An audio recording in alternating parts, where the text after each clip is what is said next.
So guys, we've been in this series that we kicked off last week called He is Greater. And last week we talked about Jesus is King.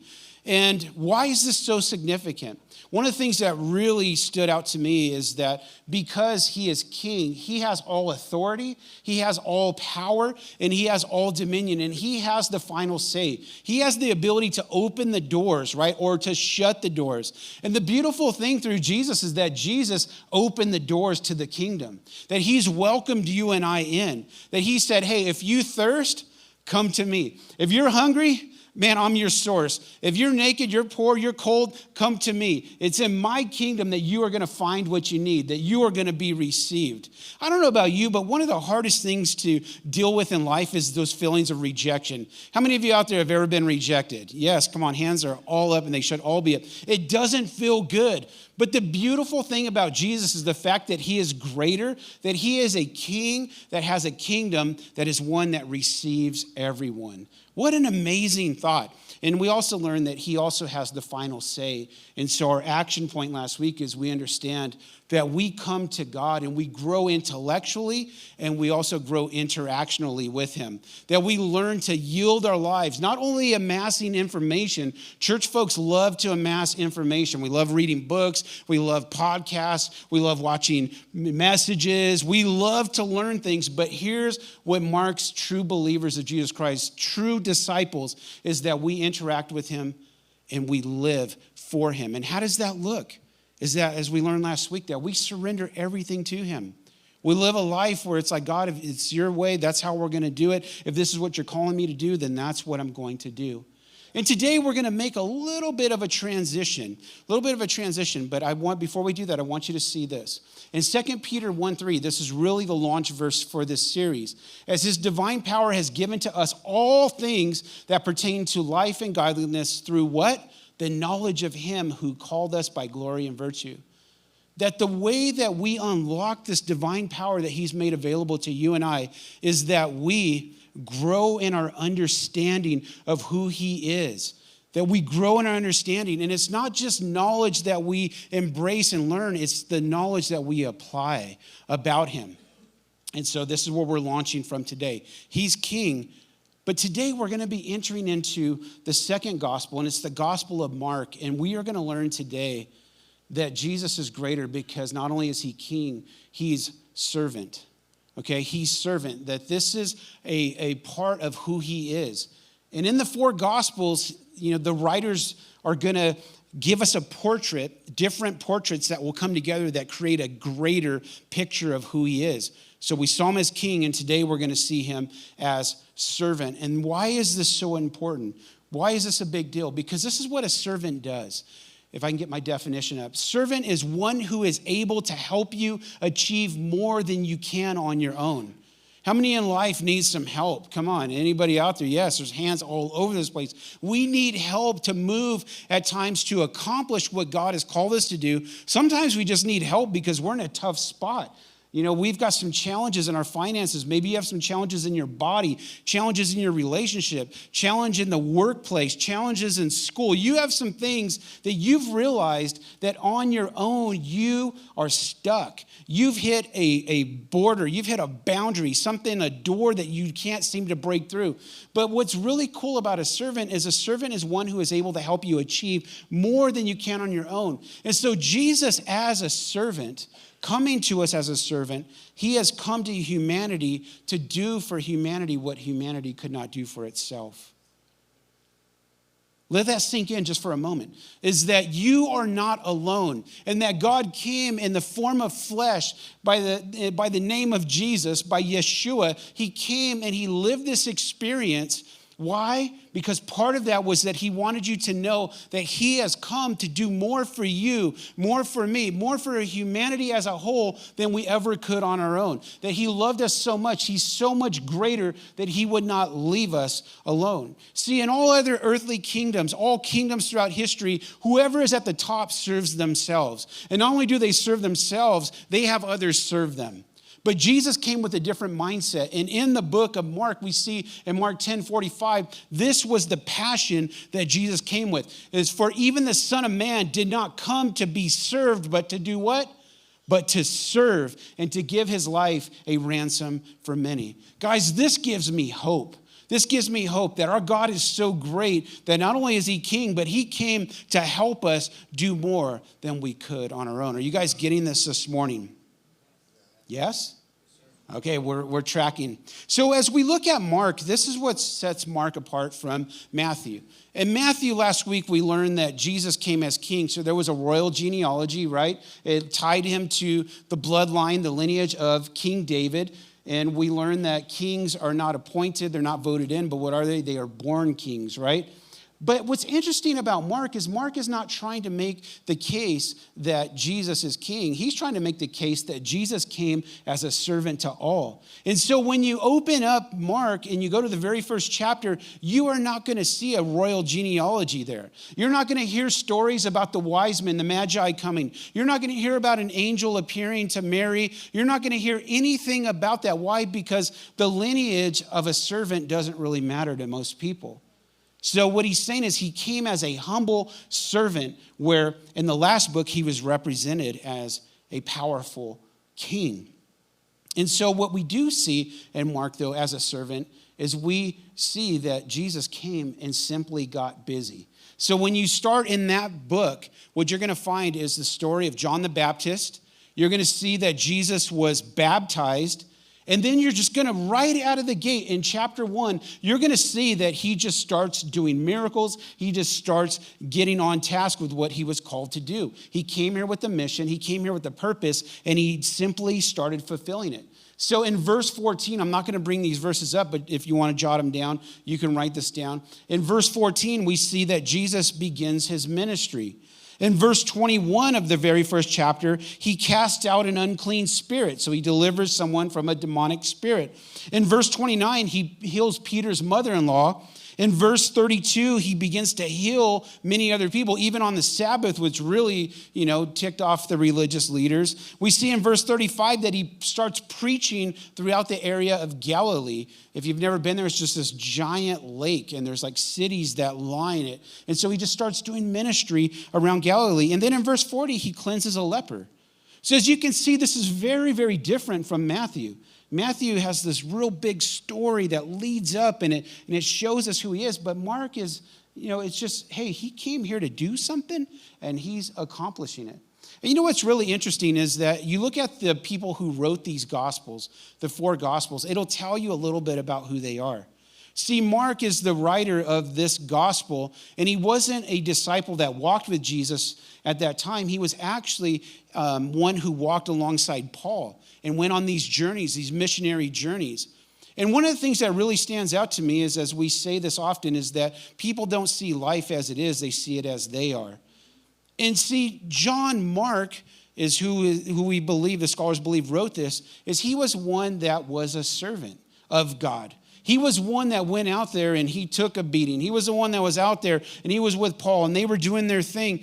But here's one of the things that really stands out to me about him, is that not only was he a servant himself, so he's writing and sees Jesus as a servant, but he was one that really struggled. And he was the one that had some problems. He went out with Paul and he ends up defecting on Paul and Barnabas. He runs away from them. He goes back home when these guys are out there really trying to present the gospel to people.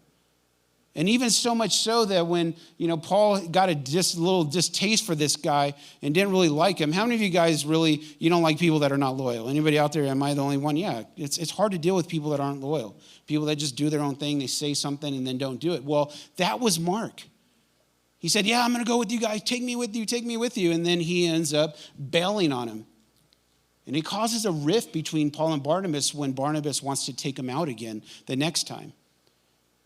And so here you have this guy that's a servant, causes a rift, but this is the cool thing, is that later on we know this to be true, is that Mark comes back around, makes amends with Paul, and they did great things for the kingdom. And here you have this young guy writing about Jesus, and these very writings were written thousands of years ago, but here I am today still preaching and teaching the very things that Jesus taught. Why? Because this guy had the courage to, although he failed, he got back up and kept going. He was a good servant.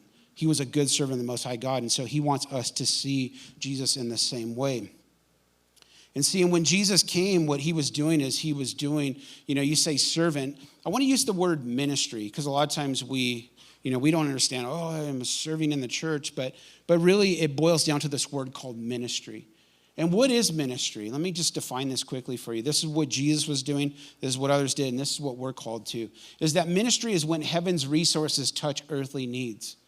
So when Jesus came as servant, this is what it means to you today, is that he came with the resources, the power, and the authority of heaven, and he comes in the form of a man to this earth, and he brings and connects the resources of an unseen realm, and it comes down and touches a seen realm. Are you guys catching this? A very, physical kingdom that we live in, a very physical earth, and that power has influence and has power over this dimension that we live in, and that's what he brought access to.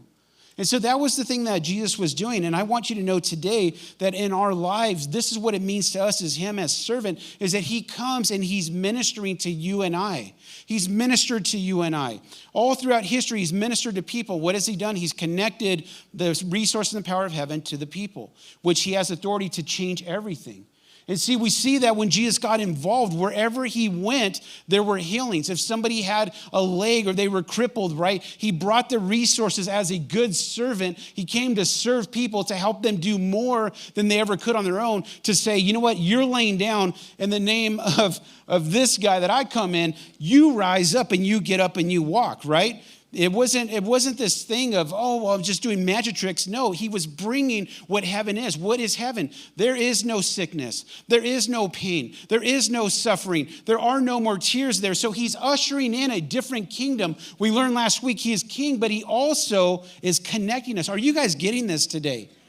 And so in your life, wherever you find yourself today, maybe you're like, man, our finances have taken a hit. Man, we're in this place. Our marriage has taken a hit. Man, my kids have gone sideways on me. Man, at work, I don't know what's going on. I used to have such favor there. I was one of the up and coming people. And now it seems like they don't even know who I am. Like I'm being pushed out. Maybe you're experiencing these different things. And I just want you to know that Christ has come as servant to help you do more than you ever could on your own. See, this brings hope to me. This should bring hope to you today, that you are not alone, that you're not walking this journey of life, just taking a beating and going, man, like, what can I do about this? Well, you need to know that he's come as servant to help you accomplish more. So what I want to do is I want to take you into a familiar story today, because I want you to see how this unfolds. And as we unpack this story, this is what's important to me. I believe it's important to the Lord as well, is that you see yourself in this story, that you would see not yourself as God, but in the story that you would see yourself as some people that have some issues on their hands.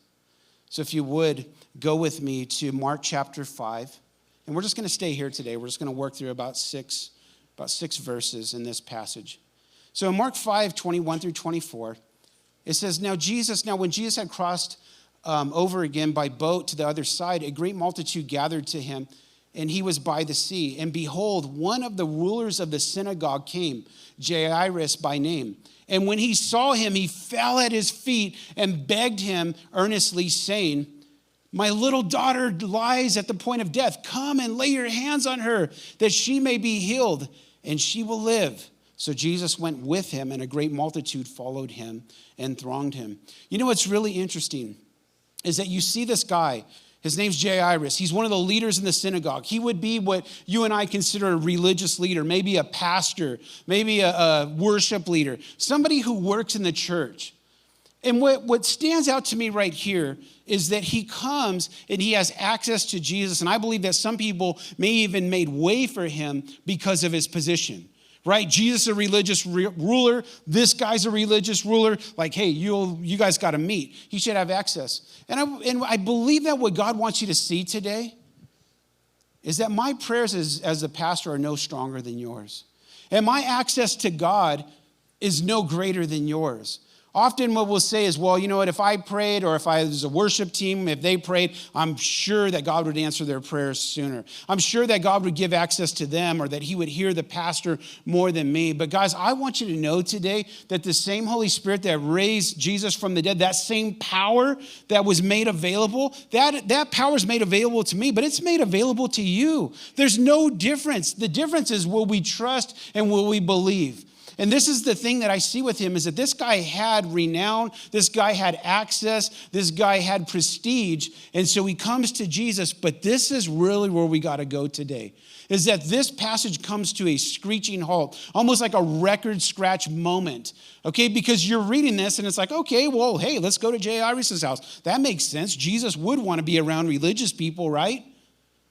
And we're going to go heal his daughter. And I can see the crowds. Guys, we're going to go see a magic trick. Come on, man. Jesus, come on, let's go. And you can see this crowd. It says that they thronged, like they came with them. They're rushing over there to see a miracle. They know that Jesus he's going to do something great. But then this story takes a turn. And we see this as we get to verse 25. It says, now a certain woman. Did you guys see the transition there? They're going, and then it says, now a certain woman, just wait, what's going on? Now a certain woman had a flow of blood for 12 years and had suffered many things from many physicians. She had spent all that she had and was no better, but rather grew worse. What an interesting story. Let's continue in verse 26. It says, and when she heard about Jesus, she came behind him in the crowd and touched his garment. For she said, if only I may touch his clothes, I shall be made well. What an interesting turn right here. What an interesting turn. We're going to Jairus'. Everybody's singing, Jairus, Jairus. Come on, we're going to see a miracle. His daughter's going to be healed. Jesus for sure is going to heal her. And then the story turns and it starts talking about this woman that has an issue that she's had for 12 years and that she can't seem to overcome it. She can't seem to find healing. She can't seem to find this hope anymore. She's given everything. She's lost everything. And I believe that the good news of Jesus coming as a servant, I believe that the good news of the gospel is that the gospel, that Jesus himself, he's come for people that have an issue.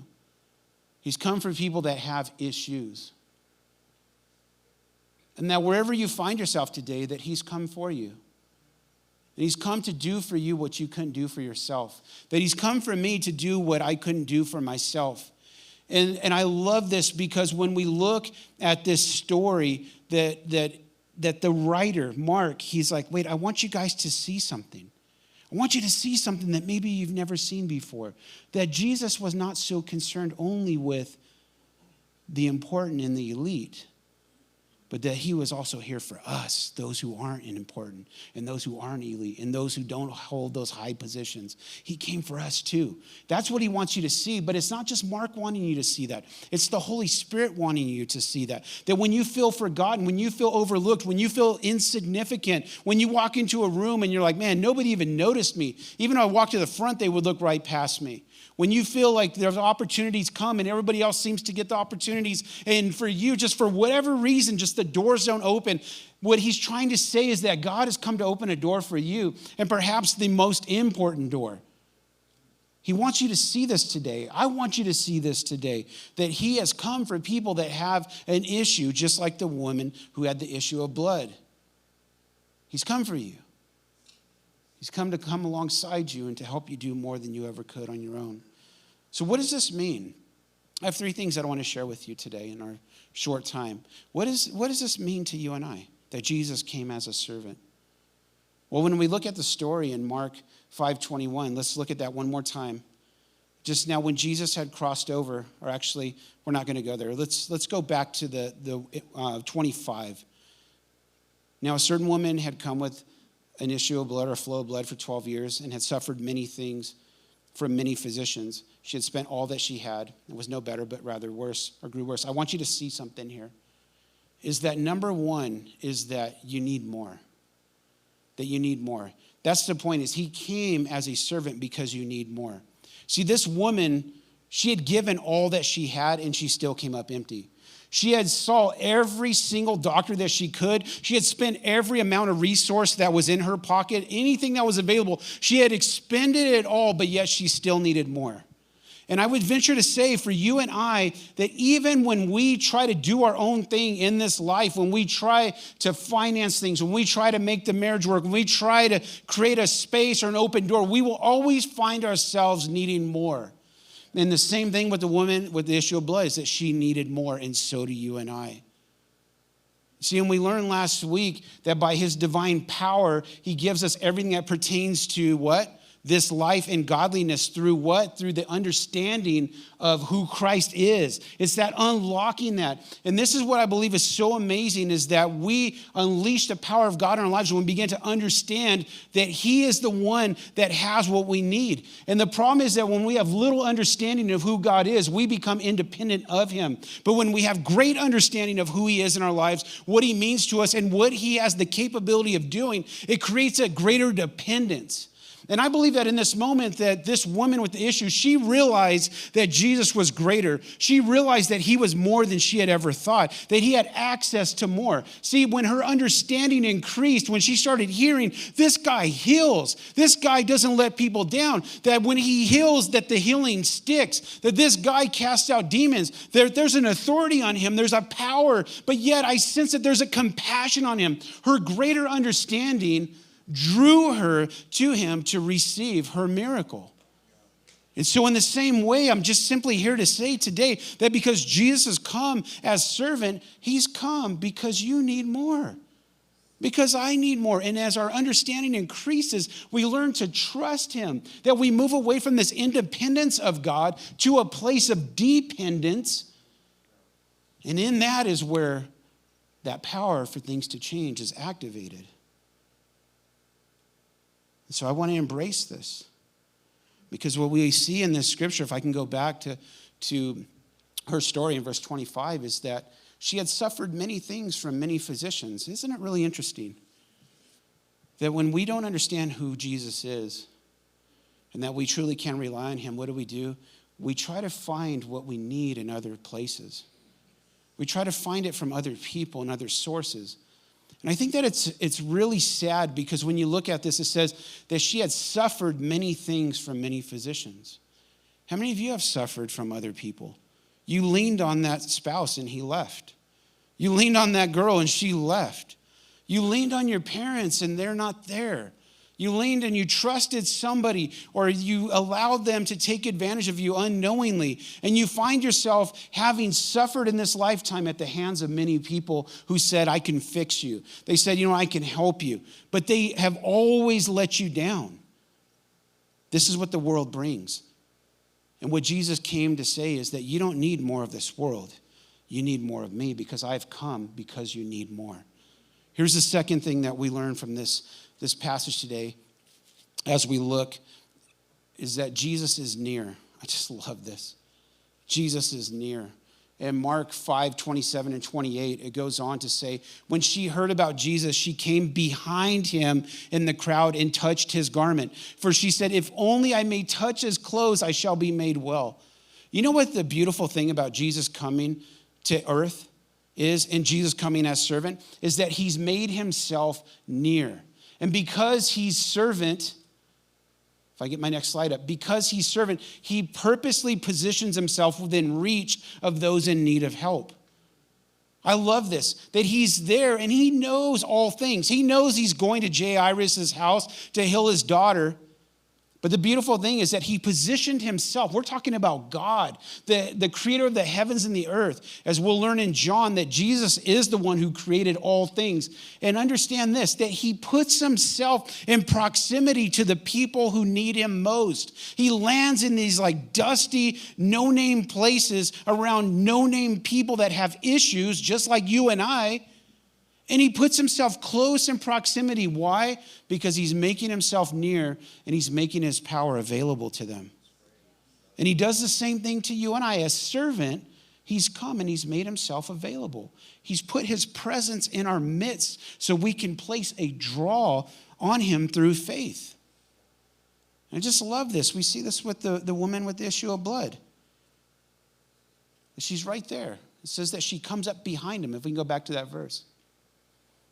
She came behind him in the crowd. And what she do, she touches his garment. It's like, man, he's got to be close. And you've got to know today that Jesus is close. He's near to you. Isaiah 59:1. I love this scripture.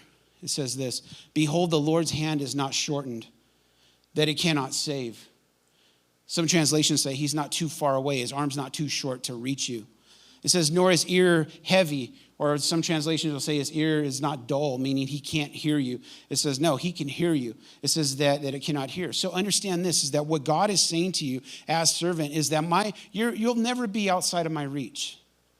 My arm's not too short. I could always reach you where you're at. What he's saying is that I can hear your cries. I can hear you in the middle of the night. I see you. I can hear what it is that you're longing for. I can hear the longing of your heart, even if it hasn't come out of your mouth. I know what you need. I know what you desire greatly. He is not too far away. He's not too distant to be able to touch you. But also, man, I love the fact that his ear is inclined towards you. He hears you. Here's the thing, though, and this leads us to our last point today, is that him as servant, in light of what I just said, is that it's going to drive a response. That understanding that he's servant, understanding that he's near, understanding that he hears you, it's going to drive a response in your lives. It's going to drive a response in my life. There's something that it's going to challenge you, it's going to motivate you to move. And that's why we see this woman with her issue. What does she do? She presses past the crowd. She presses past anything that was in front of her because she knew that if he was here for her, she needed to get to him. And I believe that God is calling you and I to do that same thing, to have that same mindset, that God, no matter what it takes, God, I've got to get to you. I've got to touch the hem of your garment. That's our action point today, is that there has to be this longing to be in his presence, this longing to be near to him. Because the thing is that he's made himself near to us, but are we willing to work in some way to get close to him? To shave things out of the way, to cut things out of the way, to make space. Are we willing to do that? Is that the longing of our heart? Is that the longing of our heart? Is that our desire? God, it's you. Jesus, it's you and nothing else. See, things change when we begin to be motivated in that way, just as she was. And something that stands out to me is this thought. And we find this in Mark as well. Is that Jesus as servant can change everything about you and change everything for you. It's an important thing for you to get today. Is that he wants to change everything about us, even before he starts changing everything for us. Just in a moment of transparency, I want to share something with you today, and I believe it's going to speak to some of you. Have you ever found yourself in a spiritual funk? You don't have to raise your hand. You can if you want to. But if you've ever found yourself in a spiritual funk, it's a tough place to be. I remember being a kid in church, and I was just so inspired by the power of God in his presence. And I would see people get healed. And I've seen too much in my life to know that he's not real. You know, I've seen too much to even question the fact that God is real or not. I just know he is. And I remember being in youth, and I was a little bit different. I was a little bit awkward because I actually believed this stuff, and I love God. And I remember there were kids in my youth group and people who were doing their own things, and I'm not knocking them, but I believed it, man. I was in. I was all in. And I remember Veronica and I, as teenagers, we'd go to youth group, and man, the worship would start playing, and man, I just felt like I couldn't lift my hands high enough. And we would read the scriptures together, and I felt like we just couldn't learn enough. And we were on fire for Jesus, man. We loved Jesus, and we loved his people, loved the church. And then we're about 7 years into our marriage with 2 little kids, and I remember distinctly one day I'm in church like many of you are here today. And I was standing there, and at the time we were on the worship team, and that morning we happened to not be on the team, and we're just there. And I remember I had my hands up like this, both hands up, but I wasn't worshiping God. I was having a conversation with him that I haven't had since and hope to never have again.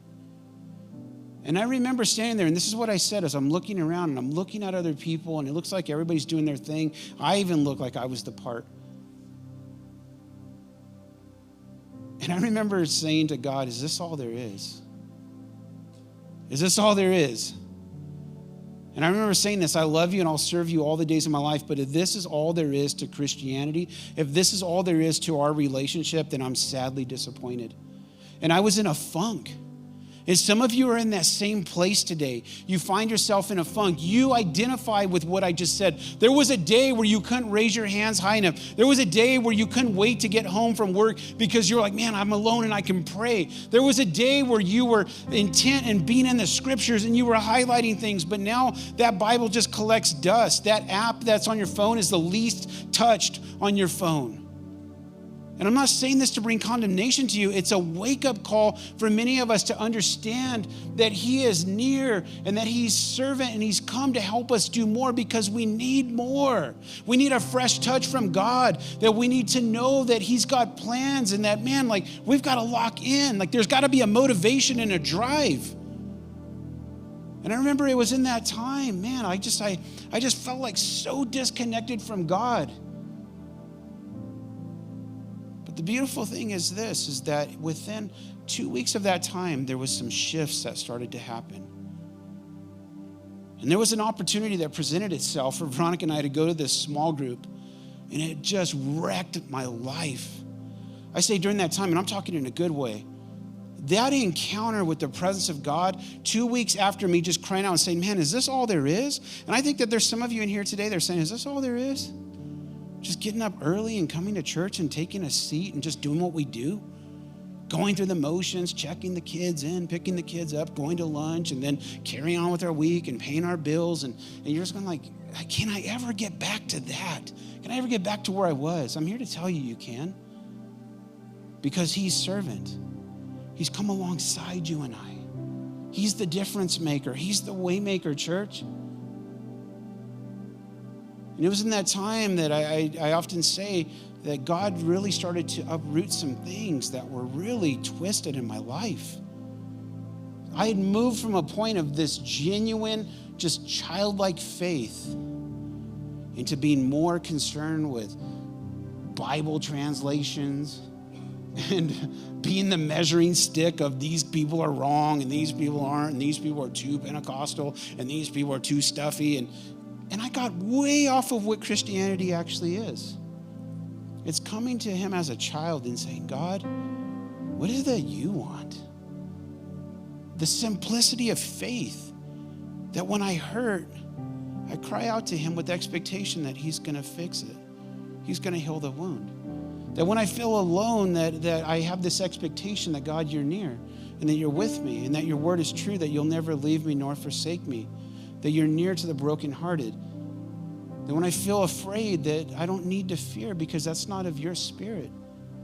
You've given me a sound mind. You love me.